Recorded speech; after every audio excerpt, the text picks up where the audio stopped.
Hello बच्चों, कैसे हैं आप लोग। आशा करता हूं कि आप लोग बहुत अच्छे होंगे और बहुत अच्छे तरीके से पढ़ाई कर रहे होंगे। तो हम लोगों ने शुरू किया था आईआईटी फाउंडेशन पियर्सन सीरीज़ से क्लास 9 का काइनेमेटिक्स के क्वेश्चन को सॉल्व करना, जिसमें लेवल 1 के क्वेश्चन को हम लोगों ने करा है, जिसमें पार्ट 1 में हमने क्वेश्चन नंबर 14 तक सॉल्व करके दिया है। अब हम लोग क्वेश्चन नंबर 15 से शुरू करेंगे और मैं उम्मीद करता हूं कि क्वेश्चन नंबर 30 तक इस लेक्चर में, इस पार्ट में मैं कंप्लीट कर दूं। तो करते हैं शुरू। चलिए शुरू करते हैं।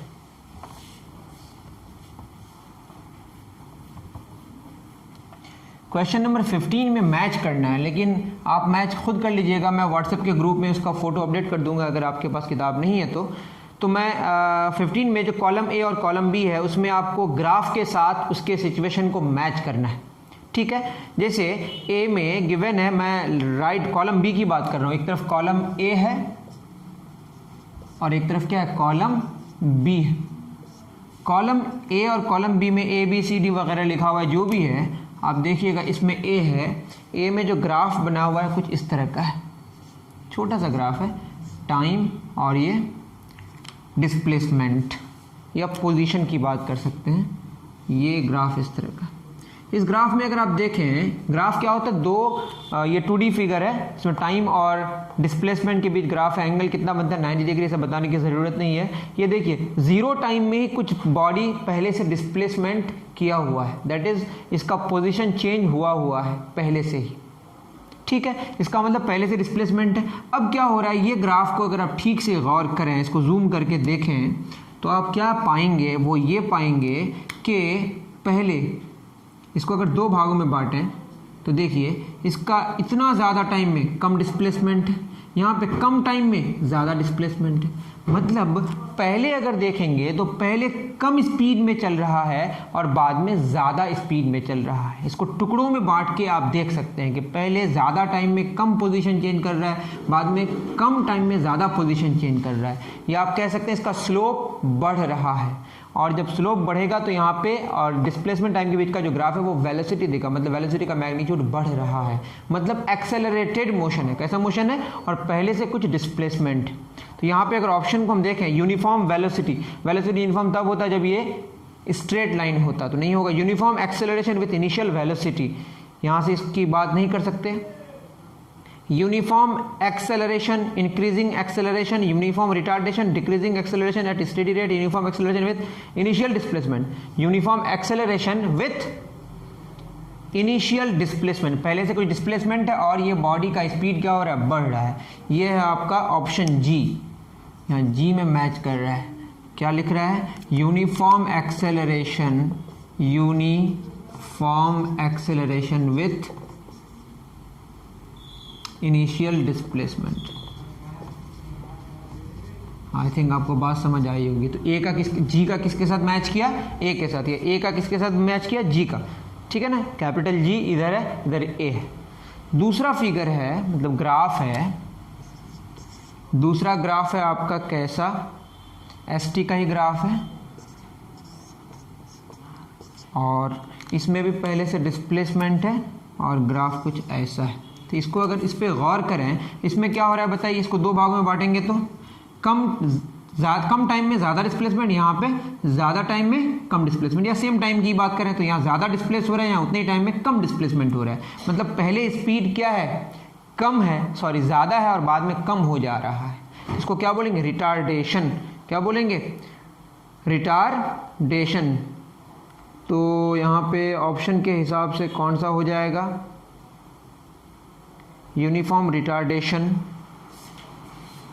तो बी वाला किसके साथ मैच कर रहा है, बी वाला मैच कर रहा है ई के साथ, यूनिफॉर्म रिटार्डेशन। इस ग्राफ को अगर हम ठीक से देखें तो ये सही माने में, बाद में आप पढ़िएगा, रिटार्डेशन तो है और यूनिफॉर्म रिटार्डेशन होगा। पैराबोलिक मतलब ग्राफ है, ये आप अभी याद रख लें कि रिटार्डेशन है, लेकिन कैसा रिटार्डेशन है, यूनिफॉर्म रिटार्डेशन। चूँकि यहाँ पे बेस्ट मैच कर रहा है यूनिफॉर्म रिटार्डेशन, सी, यूनिफॉर्म रिटार्डेशन। जैसे यहाँ पे यूनिफॉर्म एक्सेलरेशन कह रहे हैं, तो आपको मान लेना है अभी कि इस तरह के ग्राफ में यूनिफॉर्म एक्सेलरेशन होगा या यूनिफॉर्म रिटार्डेशन होगा, और स्पीड घटेगी तो रिटार्डेशन होगा और स्पीड बढ़ेगी तो एक्सेलरेशन होगा। विथ इनिशियल डिस्प्लेसमेंट लिखने से और बेहतर होता है। इसका मतलब कैपिटल सी का स्मॉल बी से मैच किया। नेक्स्ट सी में क्या है बताइए, डिस्प्लेसमेंट, और ये क्या है, टाइम। ग्राफ ऐसा है, दैट मीन्स कि पहले जितना, अगर इसको दो भागों में बांटेंगे तो कुछ नहीं होगा, पहले इतना टाइम में इतना डिस्प्लेसमेंट हो रहा है, बाद में भी इतने टाइम में इतना ही डिस्प्लेसमेंट हो रहा है, मतलब सेम इंटरवल ऑफ टाइम में सेम डिस्प्लेसमेंट हो रहा है। तो ये कैसी वेलोसिटी होगी, यूनिफॉर्म वेलोसिटी, मतलब एक्सेलरेशन जीरो, मतलब यहाँ वेलोसिटी चेंज नहीं हो रहा है। तो डिस्प्लेसमेंट टाइम के साथ जो हो रहा है वो यूनिफॉर्मली हो रहा है, मतलब इक्वल टाइम इंटरवल्स में इक्वल डिस्प्लेसमेंट हो रहा है, तो वेलोसिटी क्या होगी, यूनिफॉर्म होगी। इसमें तो यूनिफॉर्म वेलोसिटी ए में मैच कर रहा है, ए क्या बोला है, यूनिफॉर्म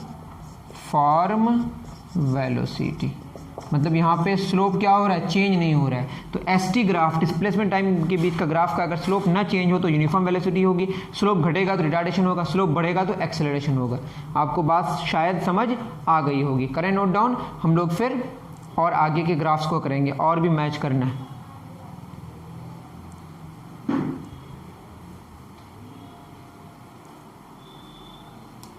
चलिए, इतनी बात आपको समझ आ गई होगी, अब आगे बढ़ते हैं।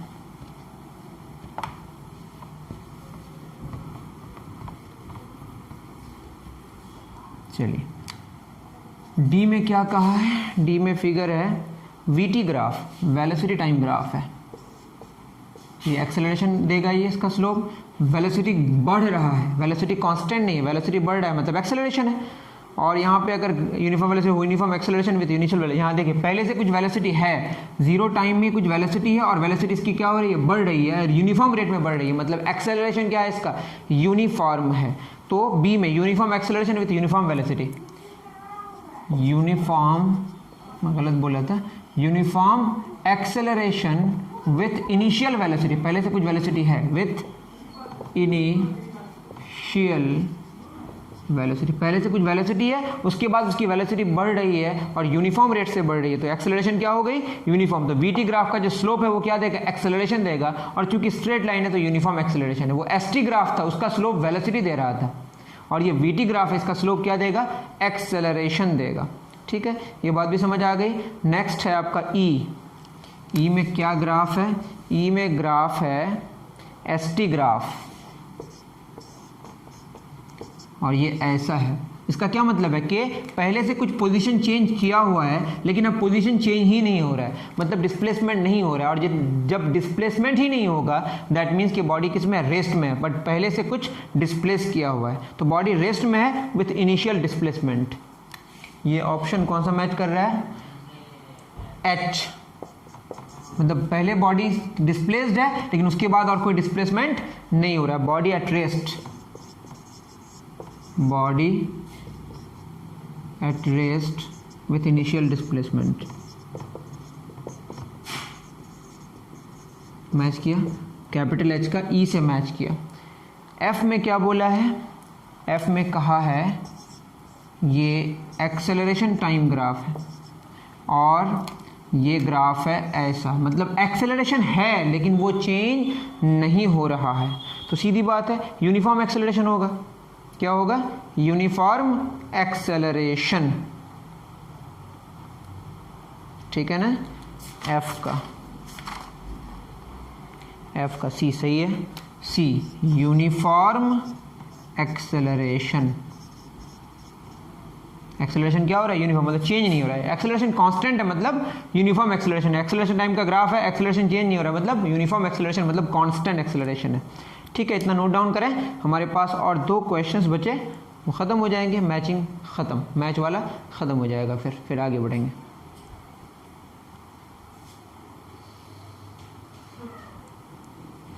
चलिए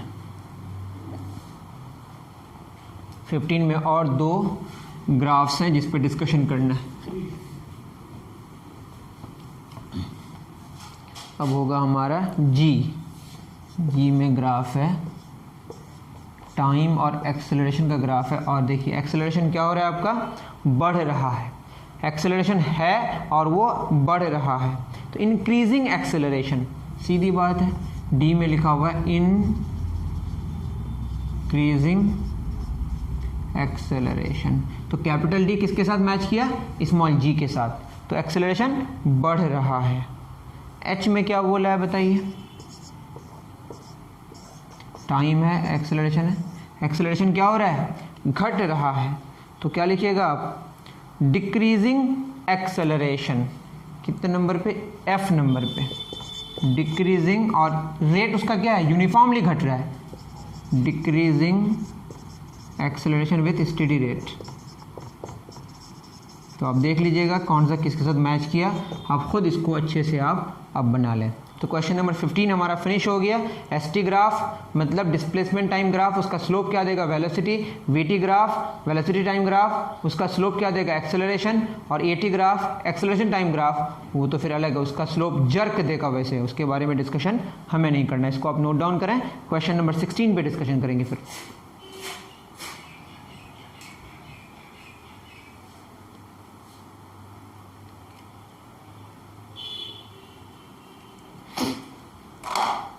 चलिए क्वेश्चन नंबर 16 क्या कह रहा है देखते हैं।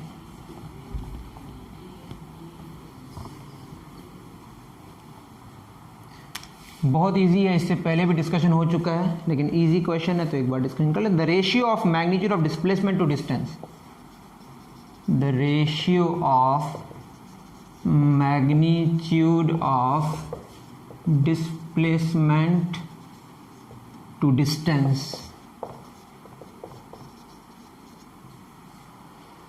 for each of the question 4 choices have been provided, select the correct option is always is, इसमें 4 ऑप्शन दिया होगा, इसमें एक आपको चूज करना है, एक less than 1, greater than 1, less than 1,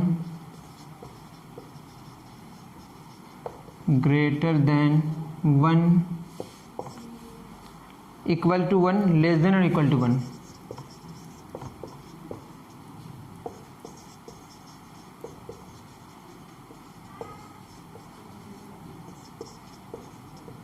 ठीक है, अब आपको यहाँ पे बताना है, मैंने पहले ही बात कर लिया था कि टोटल पाथ जो लेंथ का होगा, टोटल लेंथ जो पाथ का होगा उसको डिस्टेंस कहेंगे, और जो शॉर्टेस्ट होगा उसको डिस्प्लेसमेंट कहेंगे। लेकिन डिस्टेंस और डिस्प्लेसमेंट बराबर होगा जब कैसा पाथ होगा, स्ट्रेट लाइन पाथ होगा। तो हमने जाना था कि डिस्प्लेसमेंट छोटा होता है किससे, डिस्टेंस से, डिस्प्लेसमेंट का मैग्नीट्यूड, और बराबर कब होता है, जब स्ट्रेट लाइन पाथ होता है। अब वो सिंपल सी बात है, ए से निकलना शुरू किया और बी में आया तो ऐसे आएगा, तो ये डिस्टेंस होगा पूरा, डायरेक्ट वाला क्या होगा, डिस्प्लेसमेंट होगा, और सीधे जाएगा तो वही होगा डिस्टेंस, वही होगा डिस्प्लेसमेंट का मैग्नीट्यूड। तो डिस्प्लेसमेंट डिस्टेंस से छोटा होगा, लेकिन बराबर कब होगा, जब स्ट्रेट लाइन पाथ होगा। दैट मीन्स कि डिस्प्लेसमेंट का मैग्नीट्यूड और डिस्टेंस का जो रेशियो होगा वो 1 से छोटा या बराबर होगा। बराबर हो जाए तो 1 हो जाएगा, और अगर डिस्प्लेसमेंट छोटा होगा तो 1 से छोटा हो जाएगा। तो आपका आंसर होगा लेस देन और इक्वल टू 1। 1 कब हो जाएगा, जब कैसा पाथ होगा, स्ट्रेट लाइन पाथ होगा। तो क्वेश्चन नंबर 16 इजी था। अब चलते हैं क्वेश्चन नंबर 17 में।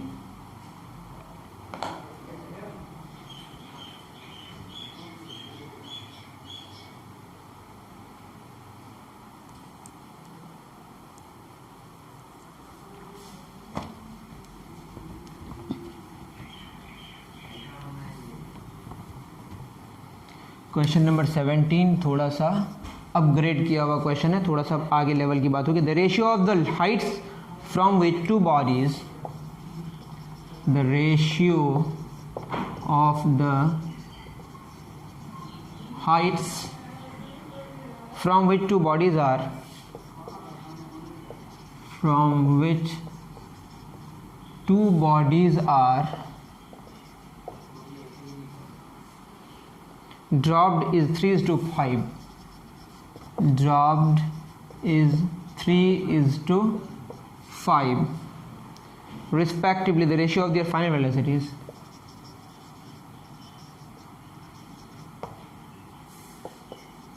The ratio of their final velocities is, option given है square root of 5 is two square root of 3, दूसरा है √3 रेशियो √5, ऑप्शन 3 9:25, 5:3। चलिए इसको बनाते हैं। हमारे पास 3 इक्वेशंस ऑफ मोशन है। क्या क्या? s is equal to u t plus half a t square, v is equal to u plus a t and v square is equal to u square plus 2as। तो हमें क्या निकालना है? Ratio of final velocities. तो हमें पता है Heights given है। क्या गिवन है? The ratio of the heights from which 2 bodies are drop. जो ड्रॉप करेंगे तो इनिशियल वेलोसिटी क्या होगी? 0 होगी। जब ड्रॉप करेंगे तो इनिशियल वेलोसिटी क्या होगी आपकी?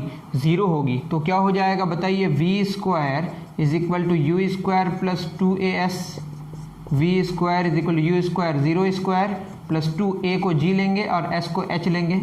ये पॉजिटिव तो ये भी पॉजिटिव। जब नीचे आ रहा है तो अगर डिस्प्लेसमेंट पॉजिटिव लेंगे तो एक्सेलरेशन भी क्या लेंगे? पॉजिटिव। नीचे की बात कर रहे हैं। ये नेगेटिव देनी, नेगेटिव क्या हो जाएगा? पॉजिटिव हो जाएगा।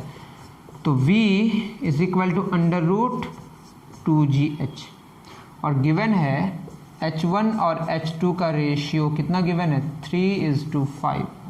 तो क्या हो जाएगा? v1 is to v2 2gh1 2gh2, 2g cancel हो जाएगा। Square root of h1 h2 मतलब h1 h2 का रेशियो कितना है? 3:5 या √3:5। बहुत इजी था। अगर आपको समझ नहीं आया तो आप पूछ सकते हैं। बहुत इजी। h1 h2 का रेशियो 3 और 5 दिया हुआ है। 3:5 तो यहाँ वी स्क्वायर बराबर यू स्क्वायर प्लस 2as का फॉर्मूला इस्तेमाल किया, v1 और v2 का रेशियो निकाला, वहाँ से h1 h2 का रेशियो आया, उसके ऊपर स्क्वायर रूट आ गया, तो आंसर हो गया square root of 3 square root of 5। बहुत सिंपल। करें नोट डाउन। क्वेश्चन नंबर 18 पे डिस्कशन करेंगे, जो कि वेलोसिटी टाइम ग्राफ है, उससे डिस्टेंस या डिस्प्लेसमेंट निकालना है।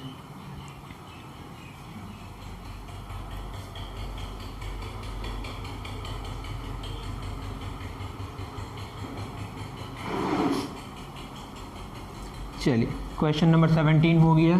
क्वेश्चन नंबर 18 पे डिस्कशन करेंगे।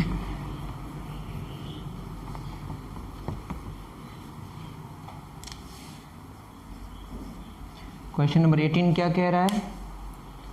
The variation of the velocity of a particle moving along a straight line, straight में चल रहा है, is illustrated in the graph given below. मैं ग्राफ बना रहा हूँ, पूरा लिख नहीं रहा हूँ, ठीक है? याद रहे किस में चल रहा है? स्ट्रेट लाइन में, ठीक है? टाइम और इधर क्या दिया हुआ है? स्पीड। टाइम सेकंड में गिवन है और स्पीड मीटर पर सेकंड में गिवन है। और ये आपका 0 1 2 3 4 1 सेकेंड 2 सेकेंड 3 सेकेंड 4 सेकेंड्स, ठीक? उसके बाद क्या होगा? ये 10 मीटर पर सेकेंड और ये 20 मीटर पर सेकेंड।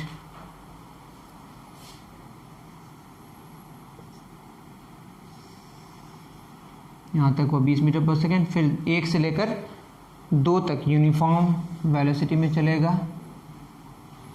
उसके बाद फिर क्या होगा? उसकी वेलोसिटी घट रही है, ये आपका। उसके बाद फिर कांस्टेंट वेलोसिटी में चल रही है। तो क्वेश्चन में क्या कहा है वो देखते हैं। The distance covered by the particle, the distance covered by the particle in 4 seconds is 20 35 40 55 20 35 40 55 metre. कितना मीटर होगा? हमने पहले ही बता दिया था कि वेलोसिटी टाइम के बीच का graph, distance time speed time के बीच का ग्राफ का जो एरिया है वो क्या देगा आपको? वेलोसिटी डिस्टेंस देगा। क्या देगा? सिंपल सी बात है। मैं अगर बात करूँ, ये है आपका स्पीड मीटर पर सेकंड में और ये टाइम है सेकंड में, ऐसे चल रहा है। मान लेते हैं ये 4 मीटर पर सेकंड में चल रहा है और ये 5 सेकंड्स तक चल रहा है। तो क्या होगा? 1 सेकंड में 4 मीटर चल रहा है, तो 5 सेकंड में क्या होगा? 5 4 20। सिंपल है। 5 और 4 इसका एरिया क्या देगा? 20। इससे पहले वाले लेक्चर में मैंने बता दिया है। तो स्पीड टाइम के बीच का ग्राफ या वेलोसिटी टाइम के बीच का ग्राफ का जो एरिया है वो डिस्प्लेसमेंट देगा या डिस्टेंस देगा। क्योंकि स्ट्रेट लाइन में चल रहा है तो वही डिस्टेंस होगा, वही डिस्प्लेसमेंट होगा, ठीक है? तो स्ट्रेट लाइन पाथ में चल रहा है तो अब इसका एरिया क्या होगा? ये क्वेश्चन में इस तरह का बना हुआ नहीं है, मैं एरिया को इसे क्या कर रहा हूँ? कलर कर दे रहा हूँ। तो बताइए इसको अलग अलग तरीके से एरिया निकाल सकते हैं। तो एरिया क्या देगा, एरिया ही आपका डिस्टेंस कवर्ड देगा। कैसे निकलेगा, सिंपल सा है, ये ऐसे निकलेगा, ये वाला हो जाएगा आपका ट्रायंगल, हाफ इंटू ऐसे करते जाते हैं, हाफ इंटू ये कितना है 1 और ये कितना है 20, हाफ इंटू 1 इंटू 20 प्लस ये वाला, ये क्या हो जाएगा रेक्टेंगल, क्या हो जाएगा, इसको 1 मान लेते हैं, इसको 2 मान लेते हैं, इसको 3 मान लेते हैं, इसको 4 मान लेते हैं, ये 2 पूरा, ठीक है, और ये 5 मानते हैं। तो दूसरा का क्या हो जाएगा 1 गुना 20, 1 इंटू 20, फिर क्या हो जाएगा थर्ड का, ये हो जाएगा 1 और ये हो जाएगा 10, तो हाफ इंटू 1 इंटू 10, चौथा का क्या हो जाएगा 1 गुना 10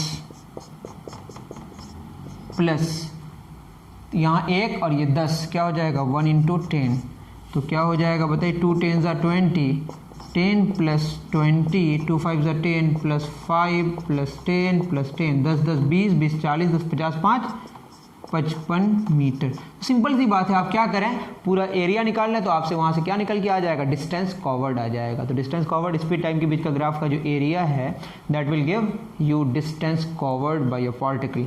करें नोट डाउन, फिर आगे बढ़ते हैं।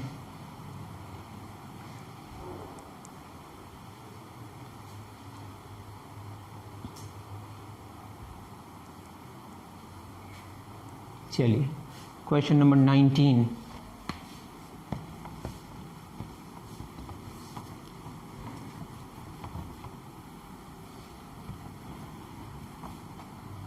क्वेश्चन नंबर 19 क्या कह रहा है, क्वेश्चन नंबर 19 कह रहा है an ant moves from one corner of a ball, an ant moves from one corner of a ball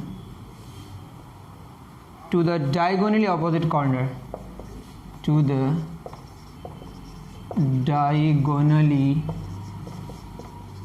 opposite corner. If the dimensions of the ball are, if the dimensions of the ball are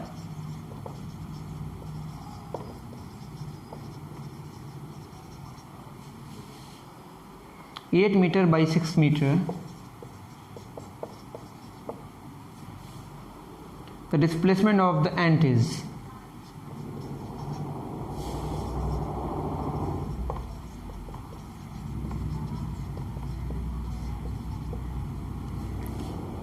चौदह 10 28 2,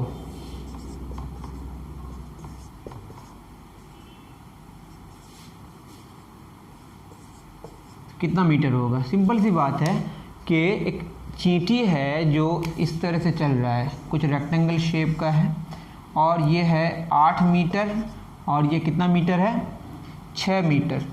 मान लेते हैं ए से चलना शुरू किया, B नहीं, सी नहीं, डी, ए से सी गया, डायगोनली अपोजिट ऐसे गया, तो बोला डिस्प्लेसमेंट कितना होगा।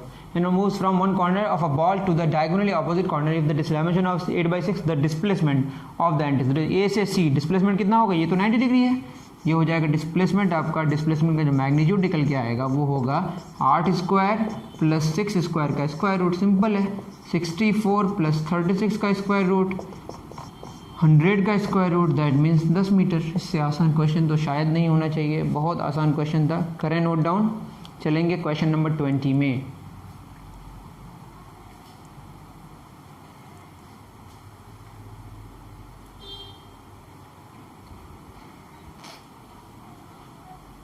चलिए क्वेश्चन नंबर 20 क्या कह रहा है।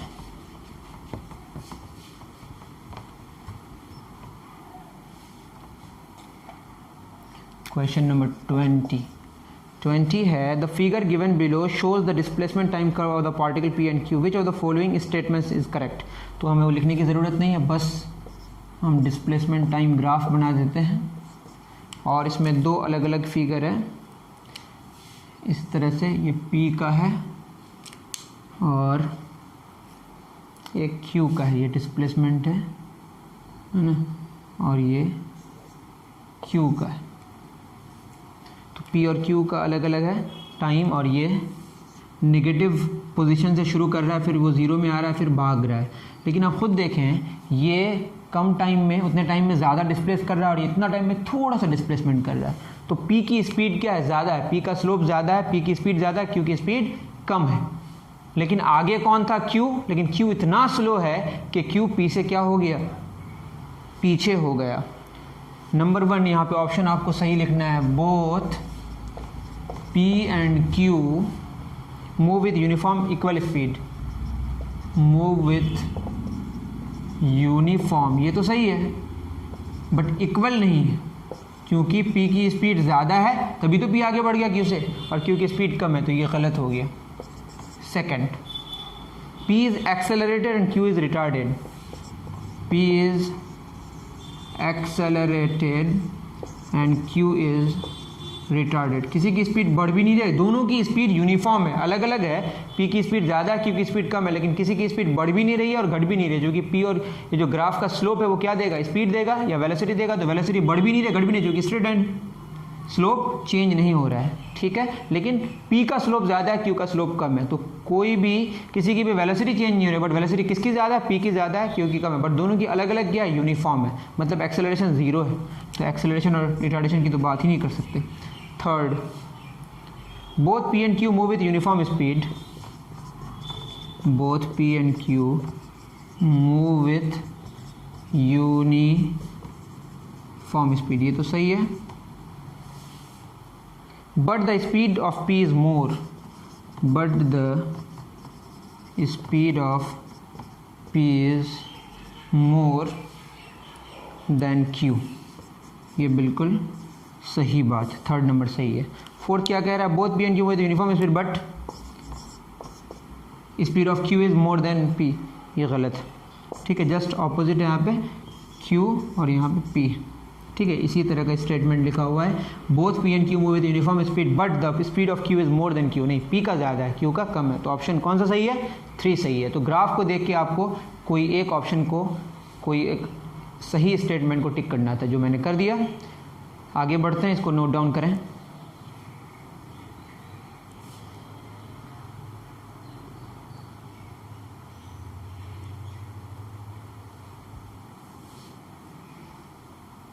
चलिए क्वेश्चन नंबर 21 में चलते हैं।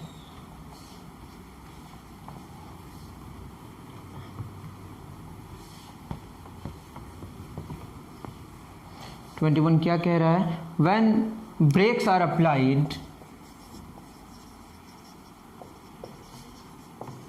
when brakes are applied the velocity of a car changes from, the velocity of car है यहाँ लिखा हो, changes from 40 मीटर पर सेकेंड to 10 मीटर पर सेकेंड,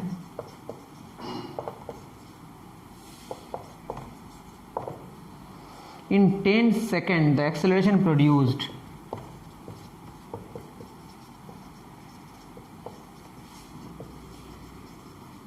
is option 1 -3 2 + 3 3 -5 + 5, तो क्या हो जाएगा बताइए। एक्सेलरेशन का formula change in velocity by time taken, ये ना फॉर्मूला, चेंज इन वेलोसिटी, तो फाइनल वेलोसिटी कितनी है आपकी 10, इनिशियल कितनी है 40, घटा, और कितना घटा 30 मीटर पर सेकंड घटा, कितने सेकंड में, 10 सेकंड में, तो 1 सेकंड में कितना घटा होगा 3 मीटर पर सेकंड, घटा तो इसलिए -3 होगा, सिंपल सी बात है 10, तो क्या हो जाएगा -30 मीटर पर सेकंड बटे 10 सेकंड, दैट इज -3 मीटर पर सेकंड घटा, दैट इज -3 मीटर पर सेकंड स्क्वायर। तो आंसर क्या होगा, यहाँ पे डैश दिया हुआ है मीटर पर सेकंड स्क्वायर, ठीक है। तो देख लीजिए आप 10 सेकंड में उसकी स्पीड जो घटी 40 मीटर पर सेकंड से 10 मीटर पर सेकंड हुई, मतलब घटी कितनी 30 मीटर पर सेकंड, तो 1 सेकंड में कितनी घटी 3 मीटर पर सेकंड, तो 3 मीटर पर सेकंड स्क्वायर नेगेटिव में आंसर होगा क्योंकि घटी। करें नोट डाउन, फिर बढ़ते हैं आगे।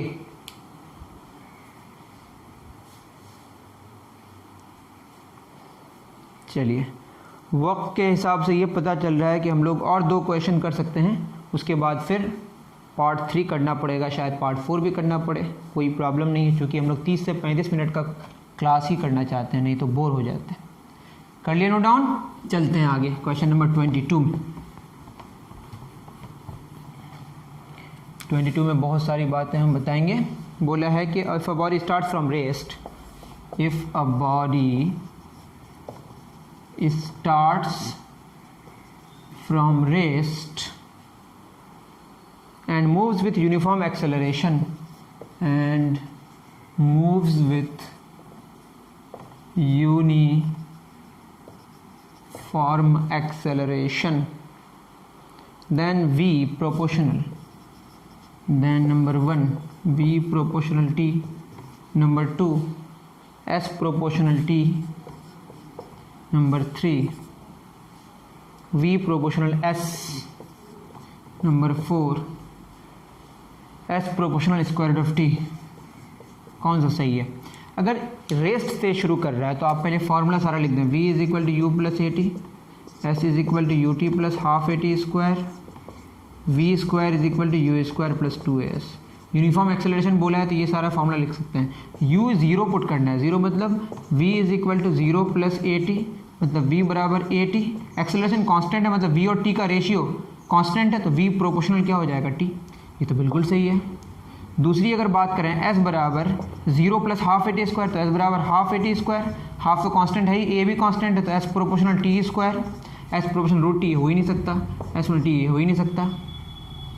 और यहाँ पे होता है v square is equal to u square plus 2s, that v square बराबर 2as। तो v प्रोपोर्शनल किसका हो जाएगा? ये स्क्वायर रूट हो जाएगा 2as, तो v प्रोपोर्शनल हो जाएगा रूट s का। तो ये भी गलत हो गया। तो कौन सही है? सिर्फ v प्रोपोर्शनल t, जो ये वाला। आप यहाँ पे फॉर्मूला में चेक कर सकते हैं। इस तरह के और भी क्वेश्चंस हो सकते हैं, यहाँ से आप निकाल सकते हैं कि और क्या क्या क्वेश्चन यहाँ से तैयार हो सकता है। करें नोट डाउन। आज के लिए हमारा क्वेश्चन नंबर 23 लास्ट होगा। मैंने 30 तक कहा था, इतना नहीं पहुँच पाया।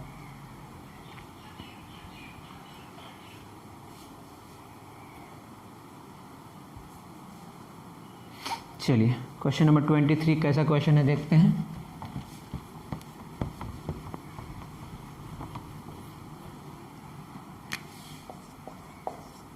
क्वेश्चन कह रहा है कि if a body is projected vertically upwards, if a body is projected vertically upwards, then on reaching maximum height, then on reaching maximum height, velocity is 0. It's number 1, velocity is 0 and the acceleration is not 0, and the acceleration is not 0. Number 2, velocity is not 0 and acceleration is 0.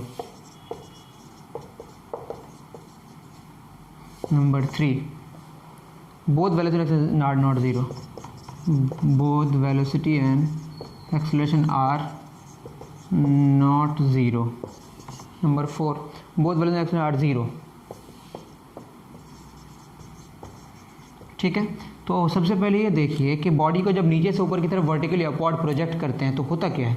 जब project करेंगे तो उसकी speed घटते घटते घटते घटते last में क्या हो जाती है? 0 हो जाती है, क्योंकि फोर्स नीचे लग रहा है। एक्सेलरेशन तो है, फोर्स है तो एक्सेलरेशन है, फोर्स नीचे और बॉडी जा रही है ऊपर, तो उसकी वेलोसिटी घटते घटते मैक्सिमम हाइट में जाके उसकी वेलोसिटी 0 हो जाती है। बट फोर्स तो लग रहा है स्टिल, दैट मीन्स एक्सेलरेशन है। एक्सेलरेशन का काम है वेलोसिटी को चेंज करना, चेंज करके 0 भी हो सकता है। तो वेलोसिटी तो 0 हो सकता है, हो जाता है, बट एक्सेलरेशन 0 नहीं होता है। ये गलत है, ये भी गलत है, ये भी गलत है। ये की ऑप्शन सही है। तो कब जब किसी बॉडी को वर्टिकली अपवर्ड फेंकते हैं तो क्या होता है कि उसकी स्पीड घटते घटते मैक्सिमम हाइट में उसकी स्पीड क्या हो जाती है? 0। ऐसे फेंकेंगे तो कभी नहीं होगा, ऐसे फेंकेंगे स्ट्रेट लाइन में, ये अगर जाएगा तो ये क्या होगा? ये पैराबोलिक पाथ होता है, ये अलग मामला है, प्रोजेक्टाइल हो जाता है। अगर हम लोग वर्टिकली अपवर्ड फेंकते हैं तो क्या होता है? उसकी स्पीड घटते घटते मैक्सिमम हाइट में उसकी स्पीड, उसकी वेलोसिटी 0 हो जाती है, बट एक्सेलरेशन 0 नहीं होती है। एक अच्छा क्वेश्चन है, इसको आप करें नोट डाउन। नेक्स्ट लेक्चर में हम लोग कोशिश करेंगे कि 24 से आगे कहाँ तक पहुँच पाते हैं। शायद लेवल 1 में हमें और 2 पार्ट्स करने की ज़रूरत पड़े। कोई बात नहीं, पढ़ने की ज़रूरत है, अच्छे से पढ़ें। कितने पार्ट्स में करते हैं उससे कोई फ़र्क नहीं पड़ता। ठीक है, चलिए दीजिए इजाज़त आज के लिए, अभी के लिए इतना ही। थैंक यू वेरी मच मेरे सारे के सारे प्यारे बच्चों। Okay, again thank you.